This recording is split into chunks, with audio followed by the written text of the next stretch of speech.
રક્ષાબંધન ભાઈ બહેનના પવિત્ર પ્રેમનો તહેવાર છે. આ તહેવાર શ્રાવણ મહિનાની પૂનમના દિવસે ખૂબ જ ધામધૂમથી ઉજવવામાં આવે છે. આ દિવસે બહેન પોતાના ભાઈના કાંડા પર રાખડી બાંધે છે અને ભાઈ બહેનને રક્ષણનું વચન આપે છે. રક્ષાબંધનનો અર્થ રક્ષાનું બંધન થાય છે. આ દિવસે બહેનો સવારમાં વહેલા ઉઠીને નાહી ધોઈને તૈયાર થઈ જાય છે. તેઓ પૂજાની થાળી શણગારે છે, જેમાં કંકુ, ચોખા, દીવો, મીઠાઈ અને રાખડી હોય છે. બહેન ભાઈના કપાળ પર તિલક કરે છે અને તેના સારા સ્વાસ્થ્ય અને લાંબા આયુષ્ય માટે પ્રાર્થના કરે છે. બહેન ભાઈના જમણા હાથના કાંડા પર પ્રેમથી રાખડી બાંધે છે.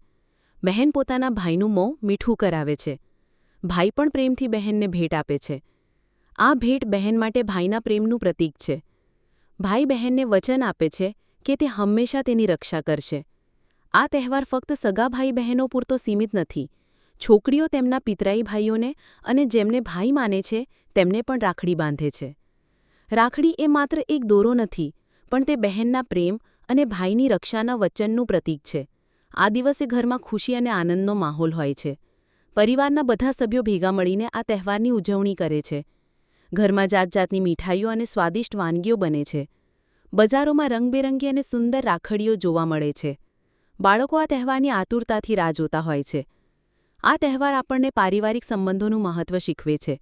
તે આપણને પ્રેમ, સ્નેહ અને એકબીજાની સંભાળ રાખવાની પ્રેરણા આપે છે. રક્ષાબંધન ભારતીય સંસ્કૃતિનો એક અનમોલ અને સુંદર તહેવાર છે.